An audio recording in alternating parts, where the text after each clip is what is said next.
good bit of, we have a good bit of people now.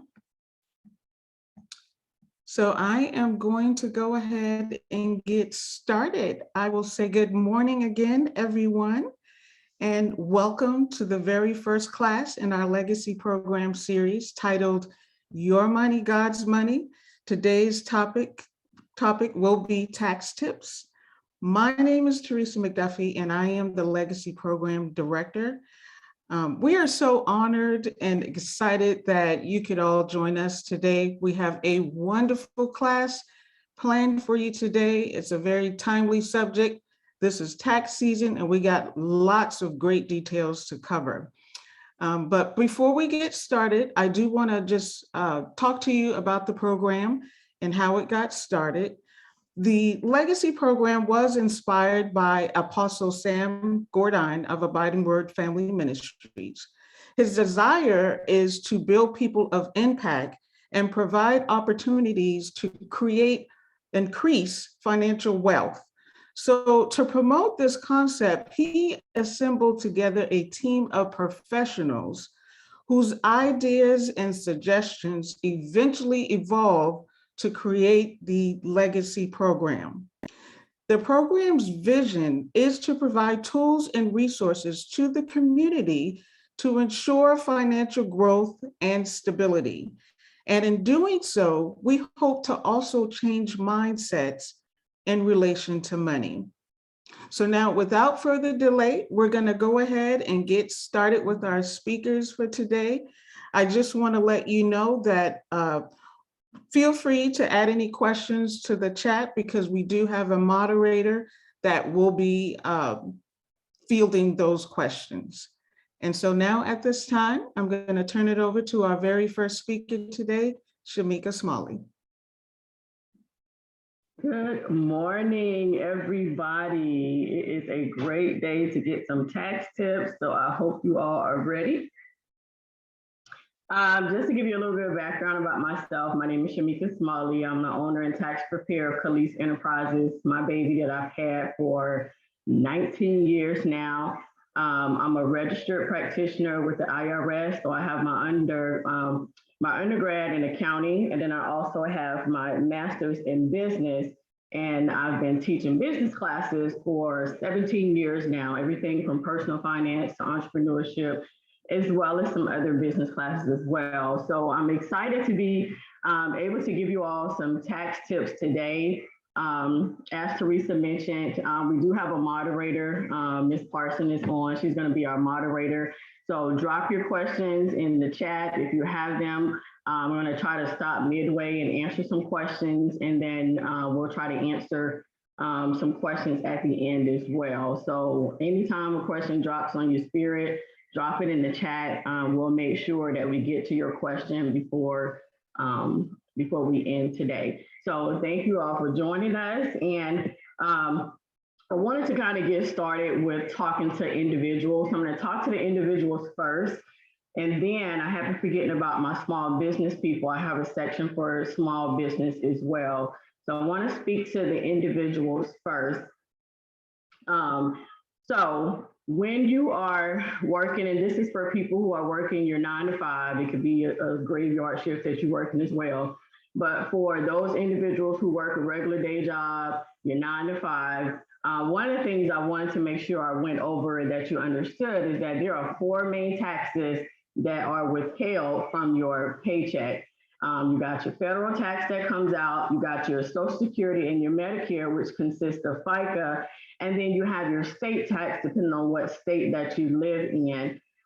Your FICA is going to be an automatic percentage that's set. That Social Security is 6.2% automatic. That percentage does not change, along with Medicare as well, which is at 1.45%. So automatic, you have those percentages that are coming out, and then you also have to pay in your federal tax and your state tax.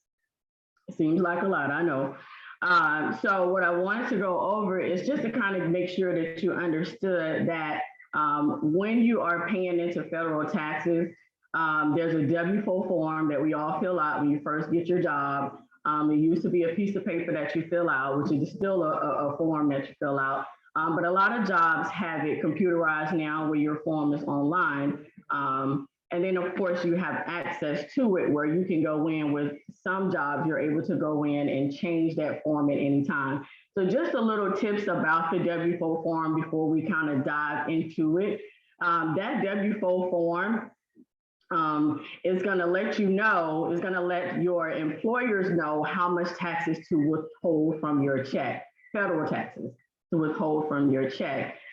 Just make sure you understand that this form does not get reported to the IRS.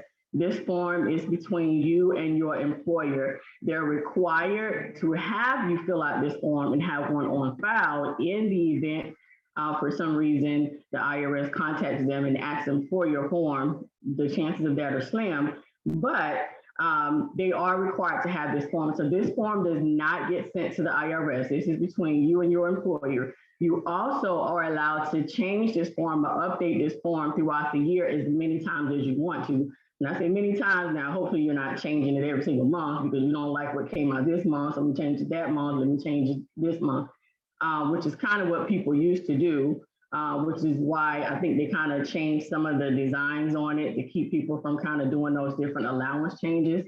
So just understand that there's no, this doesn't get sent to the IRS, that this is between you and your employer, because this is your tax situation and nobody knows your tax situation other than yourself. So you'll fill out the WFO form for your federal taxes, and then you'll also complete one for your state tax as well, depending on what state you're in. Some states don't allow you to, some states don't do state tax, so that way. So just a little bit of purpose of that WFO form. Again, anytime that you get a job, your employer is going to give you this form. The purpose of it is so that they can determine how much tax withholdings that you need to pay into based on the income that you receive. Basically the way it goes, if you're paying the amount you're supposed to pay, you when it's time to do your taxes, you won't have to owe anything to the IRS. And then if you overpaid, of course, then that's when you see that refund comes back to you because you overpaid your federal taxes. So let's kind of dive into a little bit about some of the changes to the new WFO form. So you used to see the form where you would put in 0 if you don't want to claim yourself, or 1 if you want to claim yourself, 2 if you want to claim you and somebody else, and so forth, all the way up to 10 exemptions. So those allowances are no longer used on the new WFO form. So they did some new redesign changes, made it a more simplified format. I will say having to kind of go over this form with a lot of clients, that is easier to me because I know how to do taxes and I'm used to these forms, is not exactly simplified on the user's end, the taxpayer's end. It was more simplified, I would say that is more simplified for the IRS, for them to be able to process your deductions and just automatically put it into their system, but it's not exactly that simplified for most taxpayers. Now, if you are single with one job, no dependents, then yes, it's definitely simplified. But for those of us who have dependents, might have homes, some of you might have rental properties, some of you might have businesses, all those types of things, might have more than one job, some of you might be working 2 or 3 jobs, it can get a little complicated. So we kind of want to dive in to looking at the WFO form. Well, let's take a look at this form.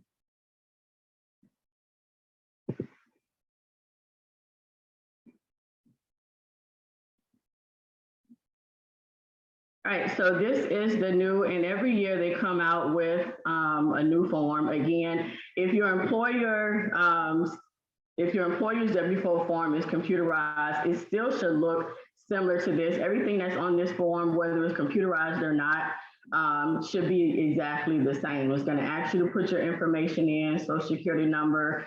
If you look here, you can kind of see where they're going to ask you for your marital status. If you're single or married, if you're married, filing joint, or a qualifying widower, and if you're a head of household. Just to explain a little bit about the filing status, if you are single with no dependents, then of course you'll just do single. You cannot file head of household unless you have dependents. I get asked that question all the time. Can I file head of household? The only people that get to file head of household are those who are not married and have dependents that they pay for more than half the cost of keeping up for those dependents in a home. So those are the only ones who get to file head of household. So if you don't have any dependents, you do not, absolutely not qualify for filing head of household. Only those who are claiming dependents. So a little bit more about the WFO form. This next section here just says complete the steps 2 through 4 only if they apply to you. This part is kind of simple. If you only have one job and if you don't have any dependents, you'll pretty much just check your single status up here, and then you'll skip down here and then just sign your form. So now what happened to all of those allowances that says, okay, if I'm claiming 0 or 1, like where did that information go, and how do I know if they're taking the right amount out of my taxes? So there's a tax table that your employer uses. That tax table is also available to you on the IRS website. I'll send out those links. We'll have some resources at the end that we'll send out to you for some of the stuff that I've gone over that we don't have a lot of time to kind of dive into.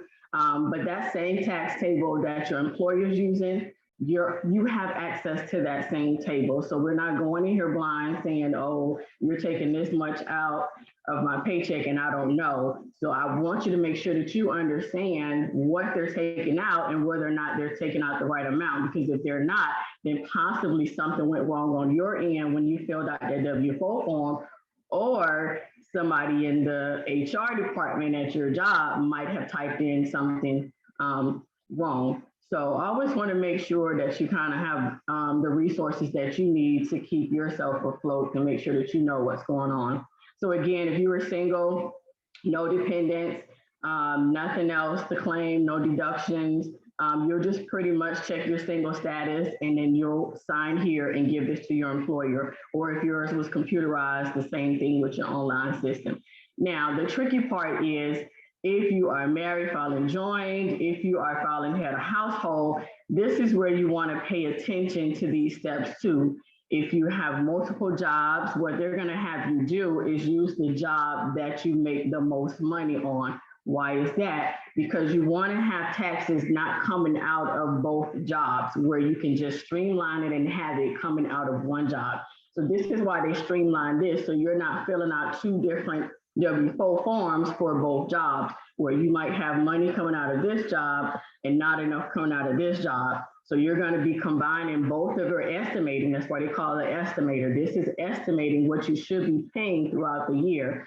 So what they're going to do is ask you to use the job that you make the most money on. That's the one that you're going to fill the WFO form out. And you might be asking yourself, well, right now I got 2 jobs and I'm paying taxes out of this one, federal taxes, and I also have federal coming out of this one. What you can do is go back to your employer on the job where you're making the less money and ask them that you want to fill out a new WFO form. You can cancel that one and just have your state and your FICA coming out of that job and redo the one for the job where you make the most money, so that you can streamline everything coming out of that one. And then you don't have these kind of 2 jobs offset one another. This one's not having enough coming out. So that's the point of this new form here. So again, if you have multiple jobs, you'll complete this step here. Scroll a little bit to the right so you can kind of see what happens over here. And actually use the estimator again. This is going to show you an estimate of based on how much money you're making.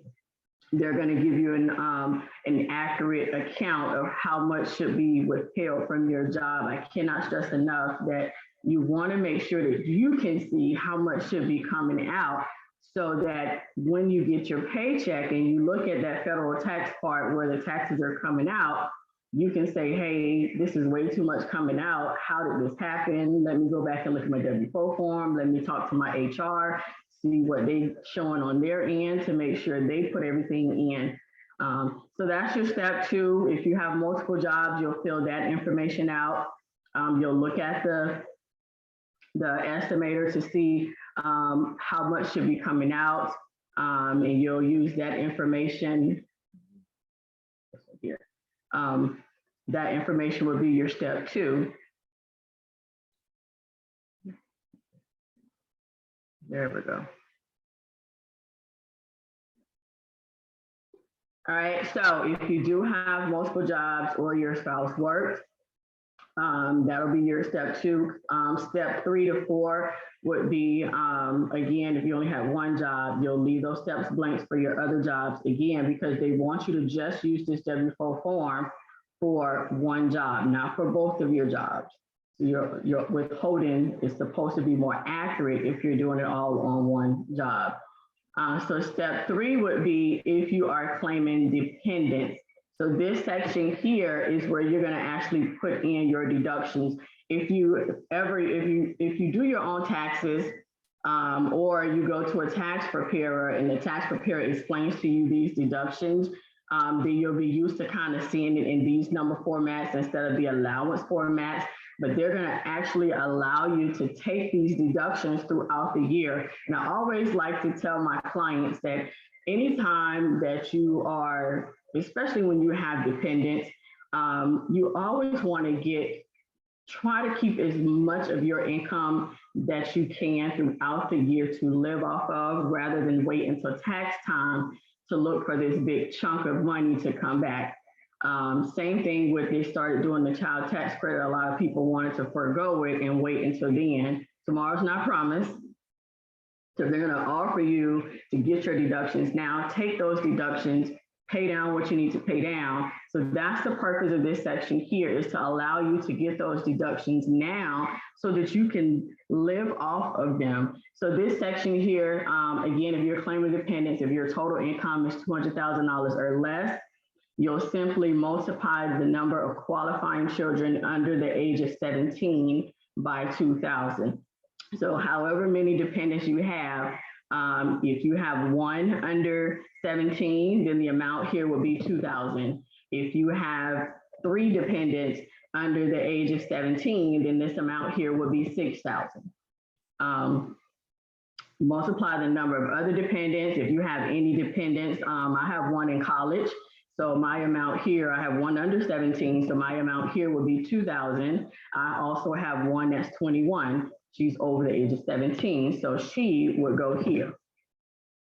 And then on step 3, where it says add the amounts and enter the total here, this amount would be, this amount would be 2,500. So that's the dependent part explained.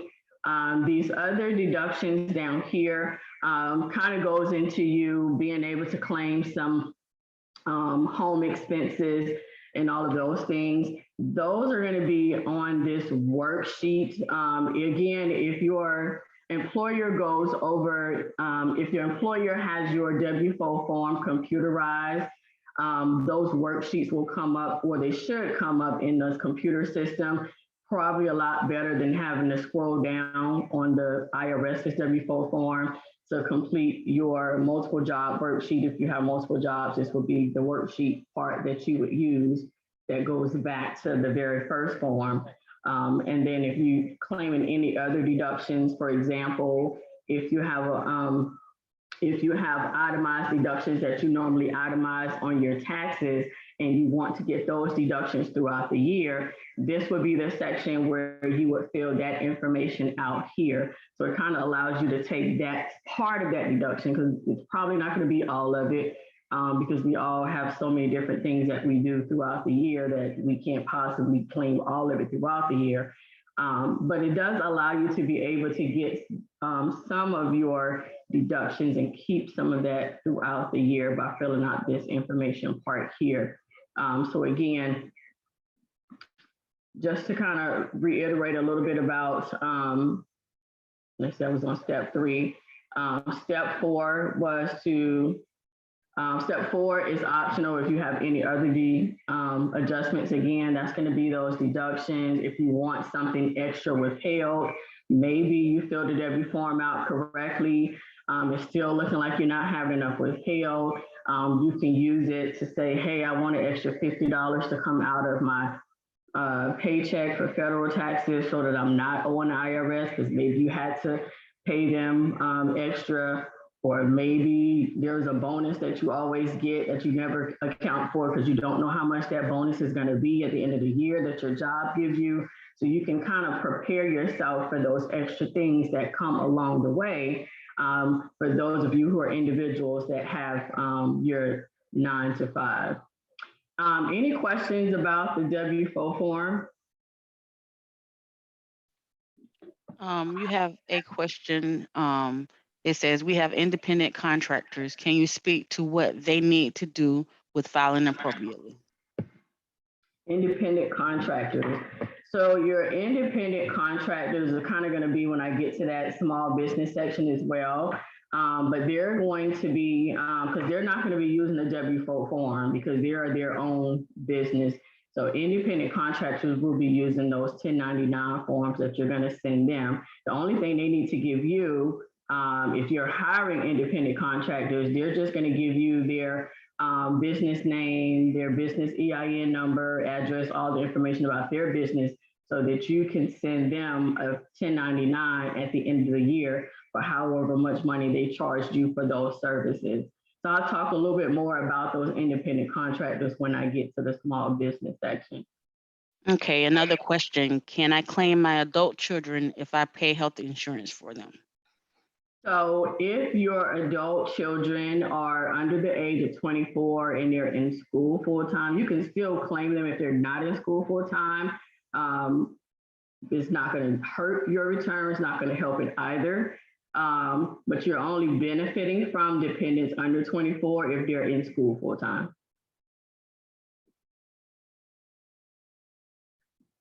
Thanks. That's all the questions for now. All righty, so we'll get back to, so that was the WFO form.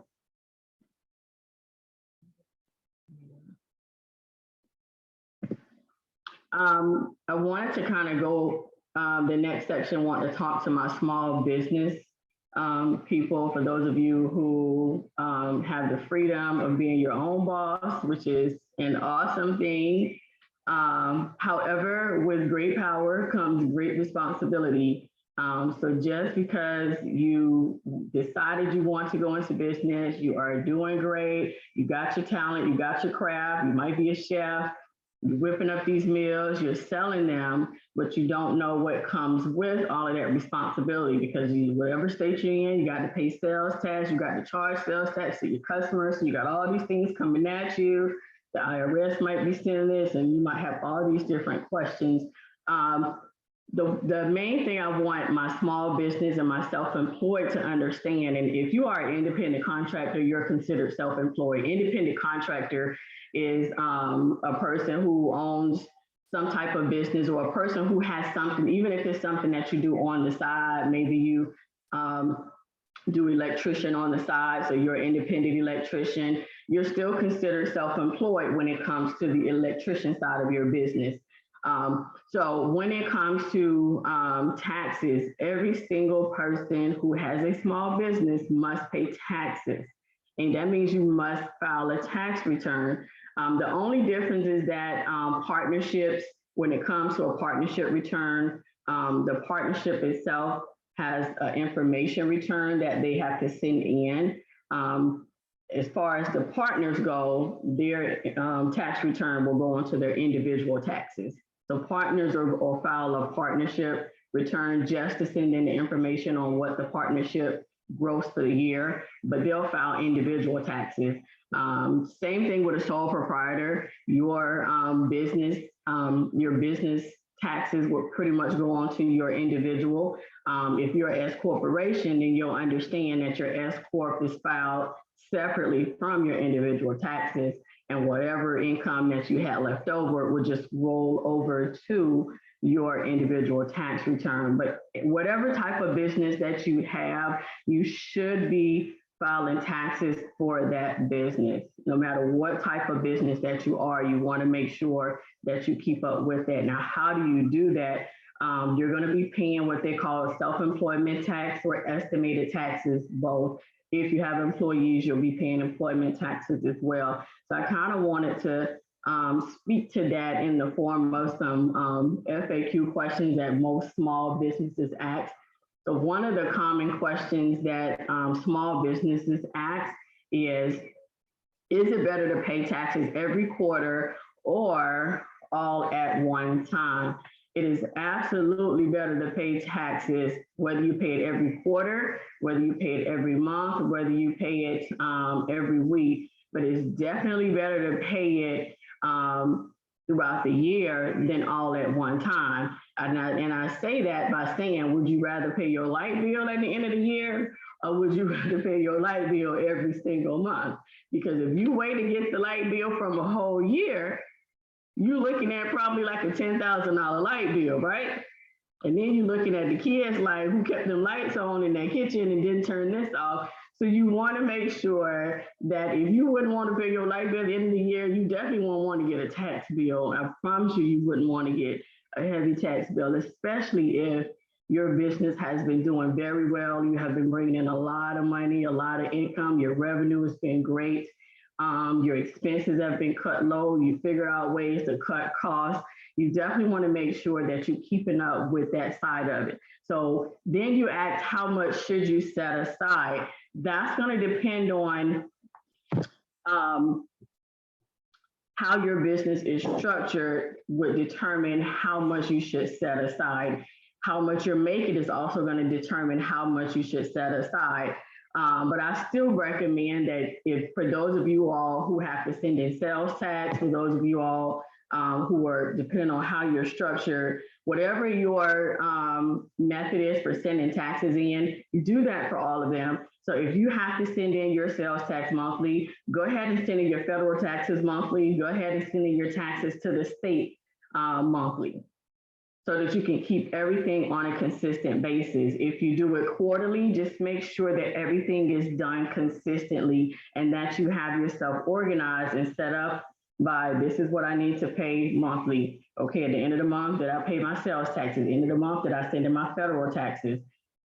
Set that money to the side, depending on how you have your business account set up, or if you just do business from your regular checking account, just try to make sure that you have that set to the side. So how do you pay those taxes? What's the next question? How do you pay those taxes? The IRS, and again, I'm gonna send these resources out to you all at the end of this.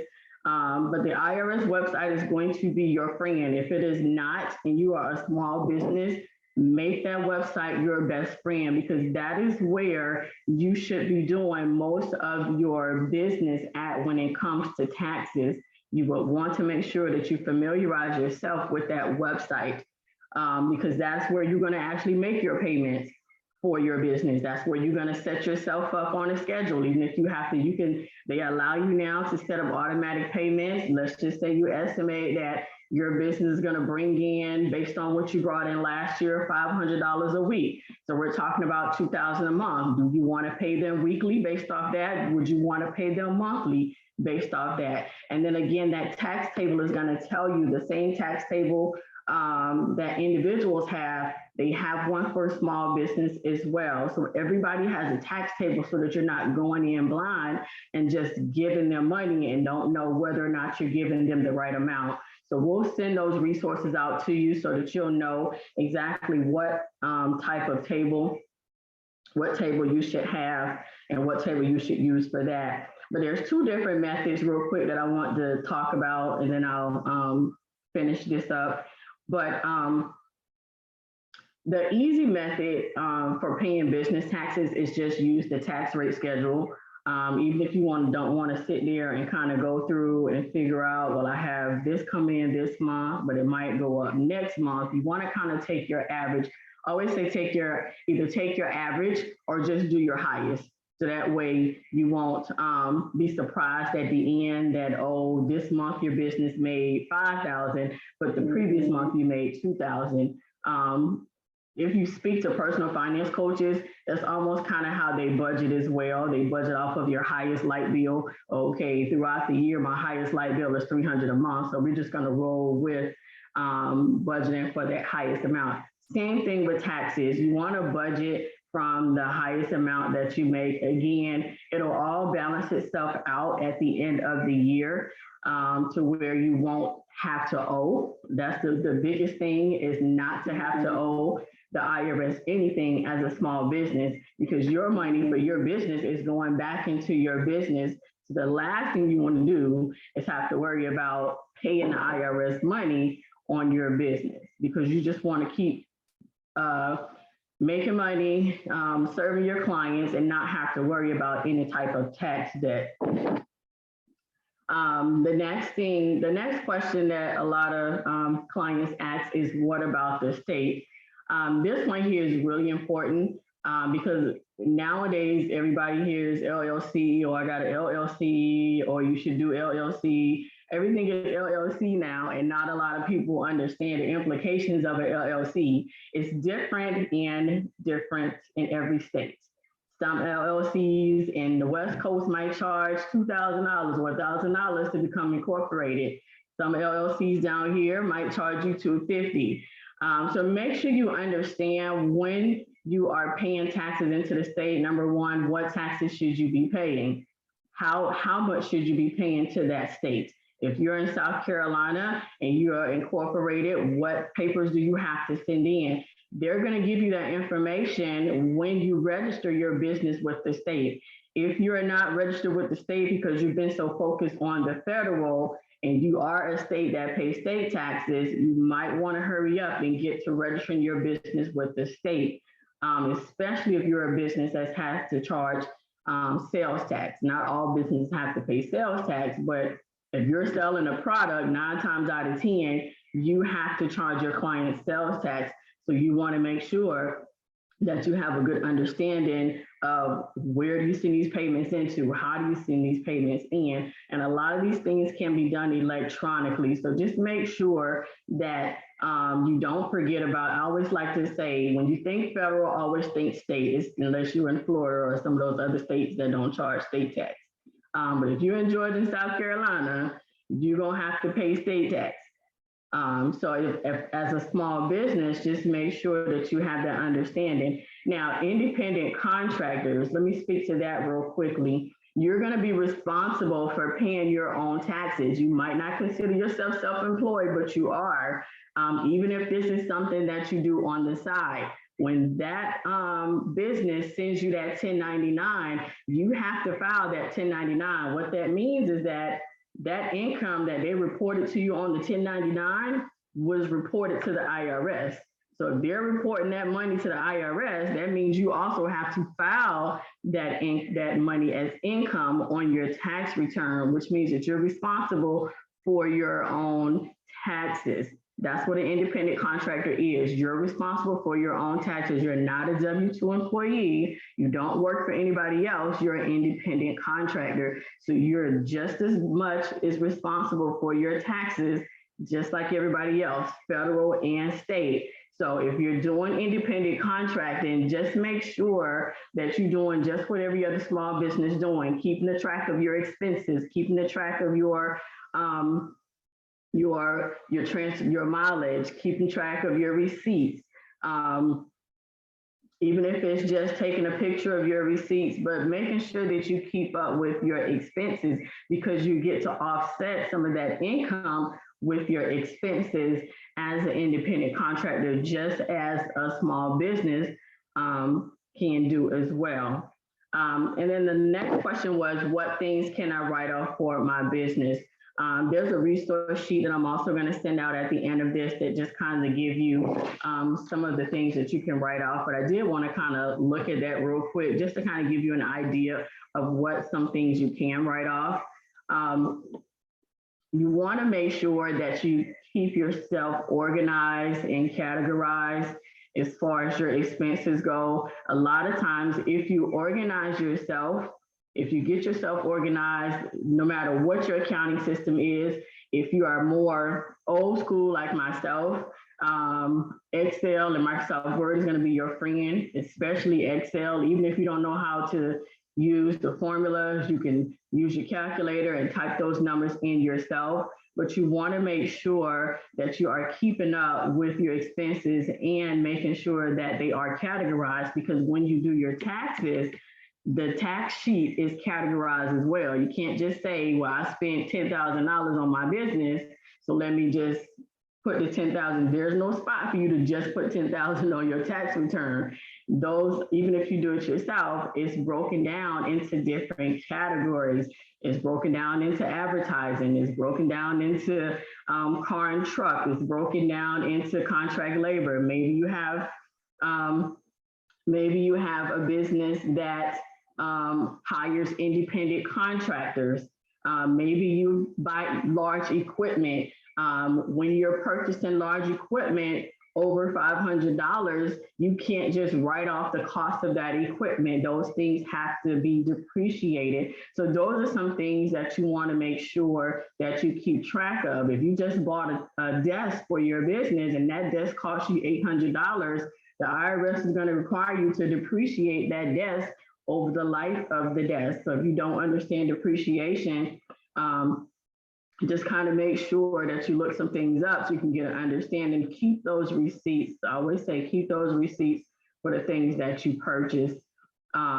Insurance is a category. Your mortgage interest, if you work from home, you get to claim some of those home expenses, especially if you do business from home. If your business is outside of your house, you have a little bit more of an advantage to those who lease a building or rent a building for their business, because you do get to claim your office space that you use in your home, as well as again, a certain percentage of your mortgage, a certain percentage of your alarm system, a certain percentage of your utilities that you're using for business. So all of those things you want to keep track of.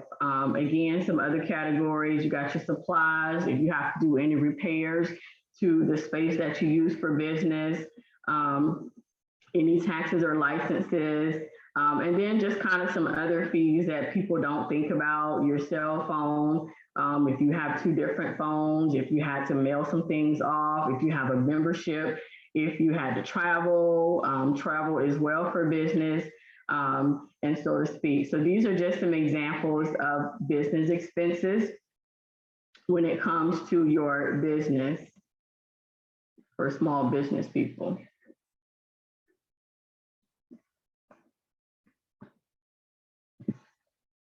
So the next part is finding the right tax preparer. When it comes to finding the right tax preparer, you always want to make sure that you do your due diligence. I get clients that'll email me all the time asking for credentials, asking questions about what I do, what my background is. If you're looking for a tax preparer and they can't explain things to you, they don't want to tell you how long they've been in, or they don't want to tell you whether or not they registered, whether or not they have a license, run for the hills, because that's probably somebody you don't want to give your, remember, you're giving confidential information to these tax preparers. So you don't want to take that lightly, because every year that I do taxes, probably about 10% of my clients had their identity stolen and have to use a specific number just to even file their tax return. They had to have identity protection PIN just to be able to file their taxes. So you want to safeguard your information and check these people out. Check out their websites, check their social media pages to see how they're interacting with the public, or to see if they have any bad reviews or not so stellar reviews. If they do have a not so stellar review, what was it about? What was it about that review that made you say, yeah, I probably don't want to do that? Pay attention to the news, because oftentimes you'll see tax preparers get arrested for stealing stuff or defrauding people.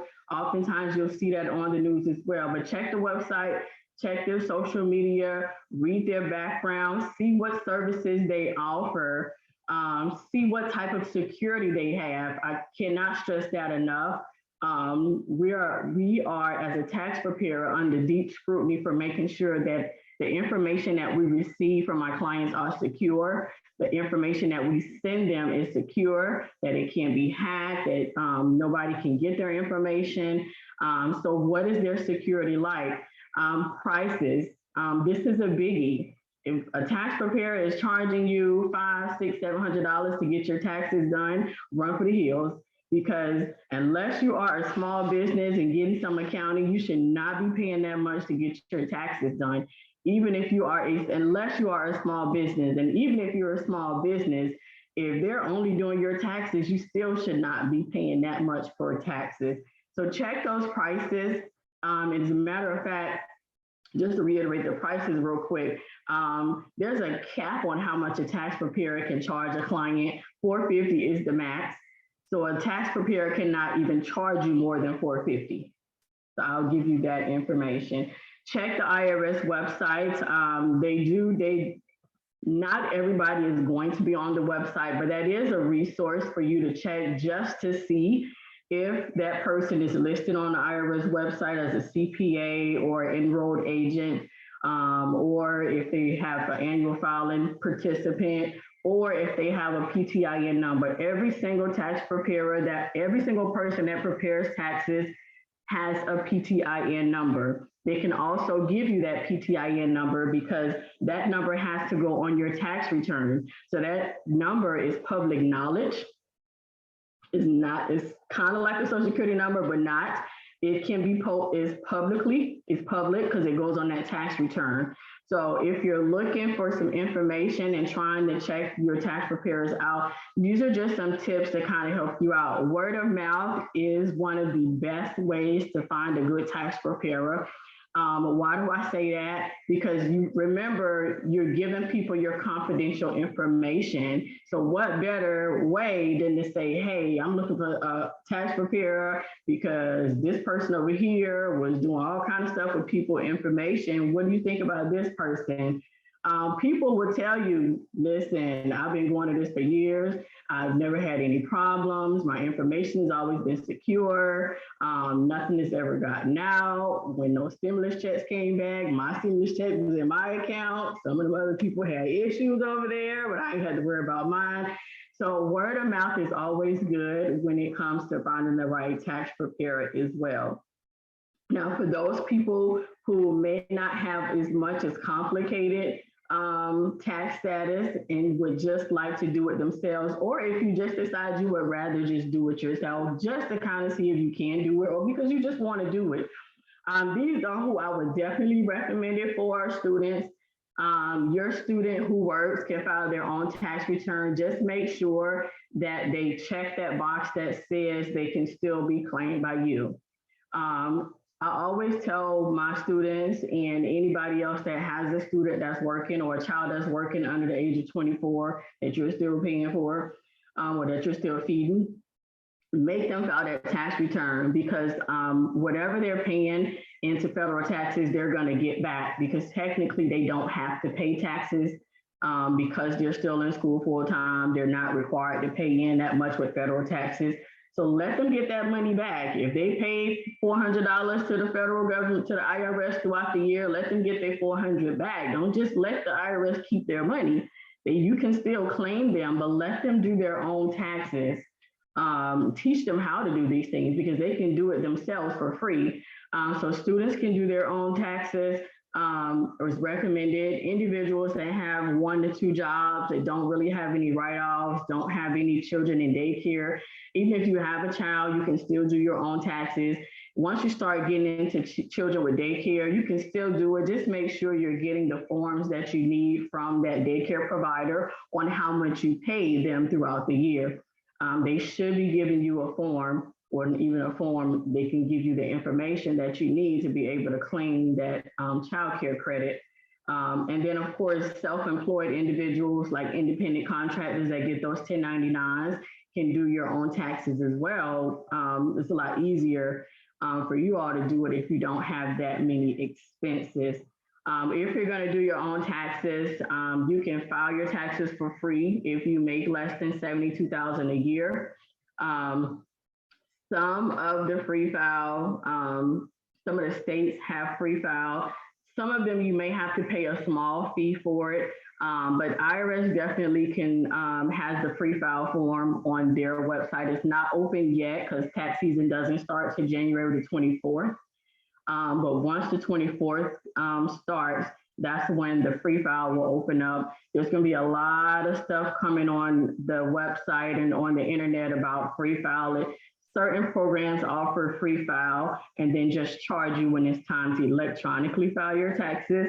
So that's the part you want to think about as well, which again will still save you a lot of money if you would rather do it yourself. They allow you to prepare it for free. They might charge you maybe $30 to send it in electronically. They may charge you an extra $20 to do direct deposit. So do your due diligence when it comes to looking for tax programs. These are just the 3 programs that I'm familiar with. I use TaxSlayer for my clients. That's the software that I use. They also have a DIY version for people who would rather use their software to do it themselves.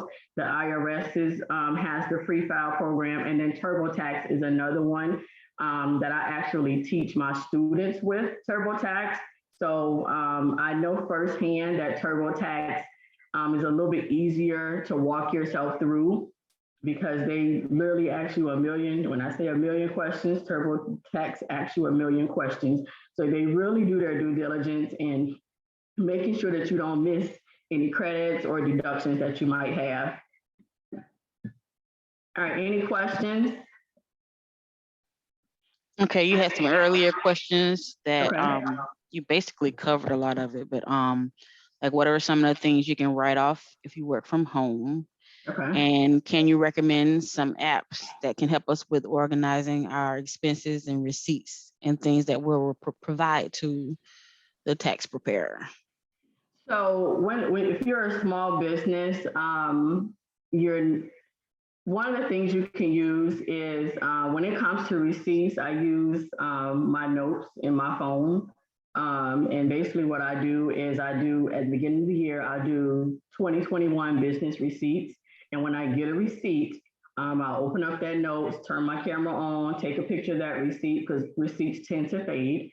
So trying to put these things in the shoebox may not exactly work because by the end of the year, you can't even see what the total was. So take a picture of those gas receipts. If you buy something for your business, take a picture of it. You can keep it. That's just an easy, a manual way of doing it. There's different softwares out there. QuickBooks is a accounting software that has a version for small businesses where you can do it yourself. It even links itself to your bank account. And every time you use your business bank account, all those transactions will download into your QuickBooks program, and then you can go in and organize. I will say you do have to go in and categorize, just like we talked about those categories on that sheet I showed you. You do have to categorize your expenses, but it's a lot easier because at least all your expenses will be in there. You just then got to go in and categorize and see where they go. So QuickBooks is a good one. Using your notes or taking pictures of your receipts is a good way of keeping up with things. Again, Excel spreadsheet. I'm actually working on one now that I can send out to different ones that I'll upload to my website that you can use to kind of keep yourself abreast of your expenses from month to month all the way up. I'm working on a yearly one that I'll send out to everyone if you keep up with me on social media or my website. Any more questions? Okay, what is the form for daycare called? Top of my head, I can't fathom it, but I'll drop it in the chat. Okay, and someone asked, is it better to use a tax software or tax advisor? It just depends on your situation. Again, if it's just you and you just got one job, maybe one child or a couple kids, and you don't own a home, you don't have a side business, you really can save yourself a lot of money and do it yourself. Anytime my students say, Miss Smalley, can you do my taxes? Absolutely not. You can do it yourself. because it only takes you and your one job, your one W-2 to go on the IRS website and do it for free. So I always show my students how to do it. Even with TurboTax, I'll show them bring in your W-2, make sure you check that box. I always tell students, just make sure you check that box so that your parents can still claim you. But it just depends on your tax situation. And then of course, what your level of understanding is. If numbers freak you out, all these questions that TurboTax asks you was freaking you out, you feel like I'm gonna end up owing the IRS, or they're not gonna give me all the money back that I should have, I would definitely advise you to seek out a tax advisor or a tax preparer versus doing it yourself. But it just depends on your situation. Okay, last question. What about using the receipt summary from your business credit cards? So the thing about the receipt summary is it's not itemized. That's why I said take pictures of your receipts. And this is the IRS will tell you this as well, because in the event, let's just say you get audited by the IRS, they're not looking for that summary of your charges. They're not looking for your bank statement. They're looking for receipts that prove that this is what you purchased, this is where you purchased it from, this is how much it was, this is how much the tax on it was, and this is how much you reported accurately. And what happens, and the reason why they ask for that is, let's just say you go to Walmart. Now we can go to Walmart and buy personal items as well as business items all on one receipt, right? So what happens is, what if you took that receipt and everything from Walmart went onto your business, but it wasn't used for business? So this is why they ask you to keep those receipts and keep things itemized so that you can differentiate between what exactly was purchased. And also, again, you go to Walmart, you can buy a table and the desk and some groceries all on one receipt. And remember, that table has to be depreciated if it was, you know, a piece of equipment, a large equipment for your business. So those statements are good just for auditing purposes for you, but I definitely wouldn't just use that.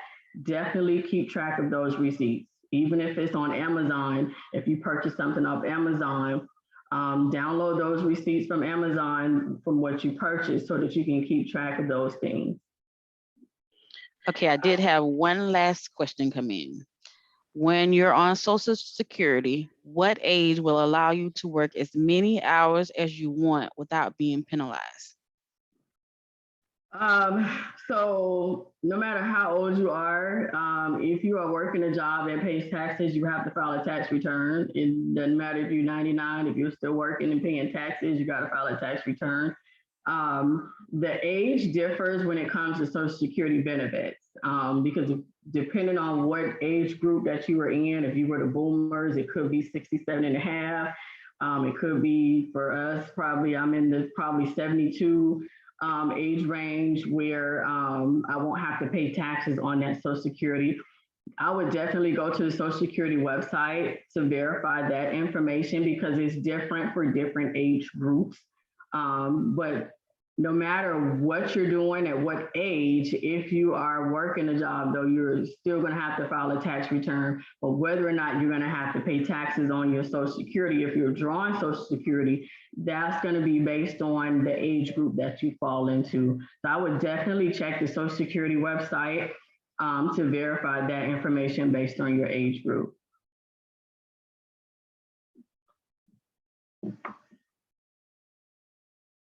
Any more questions, LaKanya? Nope, that's all. All right, well, that is the end of my part. So I'm going to turn it over to LaCreta and Ken. Thank you all for your attention. And if there's any more questions for me, I can answer some more at the end. All right, thank you, Shamika. So now that you guys are very well versed on the forms that's required to file your taxes, you know, you've already sought out whether you want to do a DIY or you want to get a tax professional. Let's talk about when you actually get those funds back. And I do want to highlight really quickly that I don't want you to think about tax refunds as a bonus to you, right? Because it's your money. It's your money that you lent to the government throughout the year with no interest, right? And so we don't want to, you know, look at it as a windstorm of now I have all this free cash. It's actually your cash. So what do you do with it now that you do have, a refund, whether it be, $100 to $2,000, $10,000, right? Let's talk about it. So there's a million and one things that you can do, but there's a few things that you can do to make sure that you're productive in how you spend your money. And so if you have debt and you are wanting to build that generational wealth, you are wanting to get out of that mode of frustration with stress and over money, then use that as an opportunity to start paying off some of that debt. And you can use the debt snowball approach. There's also the debt avalanche.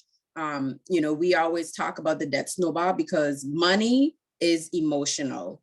A lot of times we don't think about it that way, but in many ways, when you think about how you spend your money, what you spend your money on, it's all tied to some emotion or some mindset, right? And so with the debt snowball approach, it allows you to pay, to put your debt smallest balance to largest, and you pay the smallest balance off. Because why? You want to gain that momentum of seeing bills being knocked off. Sometimes with the debt avalanche, it's based on interest rate, right? But what if your smallest interest was for a debt that was $10,000, right? But you had debt with a higher interest rate that was maybe only $1,000. And so it's all about changing that mindset and shifting it to a place that will allow you to feel more propelled to really get steam under you, right? And get going. Another way that you can, catapult your progress this year with your tax refund is to plus up that emergency fund. I forget exactly the percent, but it's about 70 plus Americans can't handle $1,000 emergency, right? If they had one. And so what we want to do is make sure and ensure that, yes, things will happen, right? Whether you're financially sound or not.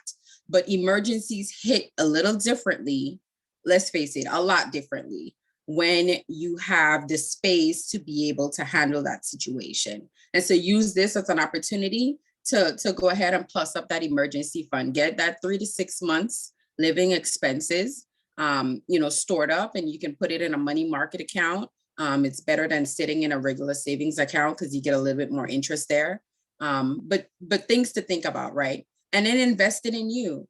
I can't tell you guys how often we run into, prospective clients or some of our clients who, they're like, I'm just going to have to work for the rest of my life. And I'm like, but is that what you really want? And of course, nobody wants to work until they're 70 years old, right? Unless you really just love working, and hats off to you if you're one of those. But we really do want you to start thinking about investing in that future, you loving that future you to the point where you don't have to go through continuous stress and strain to live the life that you imagine that and God intended you to live. And so whether it's investing in a 401k, whether it's doing any of the Roth IRAs, a traditional IRA, just be proactive in looking towards that future and using these funds as an opportunity to catapult that. All right. And then also when it comes down to it, you want to set aside funds for your children's education. Now, me and my wife, Lacreta, we already went to college, and we can tell you that student loans are out there and they will come to get you. So what we realize is that now that we have a little one, we want to go ahead and set up some type of fund for him. So there's 2 funds that we have right now that you may want to think about too when it comes down to funding your child's education. We have the 529 plan and also the custodial account plan. Now, with these 2, the 529 is basically used to pay for qualified education of expenses, basically college, things of that nature when it comes down to it. And then with the custodial is like a plethora of accounts that they have as well. So with that basically account is invested in the child's name, but there is a adult that's managing the account. So that's one way to set aside some type of education fund for your child as well. Another thing we can also do is save for long-term goals, house, car, even starting a business. Those are some of the things that you want to save for when it comes down to a long-term goal. You don't want to get set up in basically something bad to happen. So basically save that money for that long-term goal that you really want. And the last thing is to pay additional funds on your principal, meaning paying on your house. A lot of people are saying they want to be debt free this year. So why not start somewhere? It's basically paying the principal down on your house with your refund when you get that. That does help with paying down the principal of your house, and that the interest is still going to be there regardless. But if you're paying down the principal, you're seeing that that mortgage is coming down each month, and you're really starting that, the debt snowball or that avalanche that my wife was talking about as well. Yeah, and just to jump on there as well, when you start paying on that principal, then over time that interest, it does start to go down, and more money goes towards the principal amount and less towards the interest, right? And so essentially giving the bank less money, free money, right? Well, money that you owe them because they gave you that loan, but then also productively putting more towards, that principal. So towards that ownership, essentially. Next slide. So now that we've talked about, productive ways that you can use your money, let's talk about how you should protect that money. So during tax time and throughout the year, like we've always heard about, payday lenders, and we've heard, of some of the practices that they do to regain money that, that's still outstanding. And it's awful. I mean, they can show up at your job, they can show up at your home. And so what we want you to do is start thinking about ways to protect that nest egg, right? So we want you to beware of refund anticipation loans or similar offerings. You might hear refund advance loans. But they're usually provided by third-party companies, and it could be a car dealership, it could be a tax preparation company. I mean, they're coming in all forms and sizes and shapes at this point, right? But you want to be careful, because even though, some may be advertised as, zero interest, there's always something in it for that company, right? And so, yes, it may be a zero interest loan, but, the tax preparation fees are pretty high, or it may be loan application fees that are very high. There's sometimes hidden fees in there, right? So you just want to be very aware. And the thing that we really want you to realize is that, these loans that people do take out, it has to be repaid, whether or not, you receive that amount, that anticipated amount for your tax return. It has to still be repaid in full, right? And so what happens if, you were expecting, $2,000, you signed up for the loan because you wanted the money quicker because life happened and emergencies, and so you went to get this advanced loan, and then you get the money, you understand the rates, terms and conditions, and then you find out, oh man, there was a mistake with my taxes. Now you need to do an amendment, right? And now instead of getting $2,000 back, you get $900. Well, that loan was for $2,000. They're going to expect that money back, right? And so, and at that point, you might be paying interest rates at 24%, at 36%. So you just want to be very cautious about that, right? And when you really look at it, a lot of these loans are very similar in practice to payday loans. And if you looked at the comparison between those rates and personal loans, even with bad credit, you would have been better off with a personal loan, right? Those rates are way more secured. And it's a reason why banks are no longer allowed to do refund anticipation loans, because it was really not something that's beneficial to the consumer. So we want to make sure that you guys are protected and protecting your money, okay?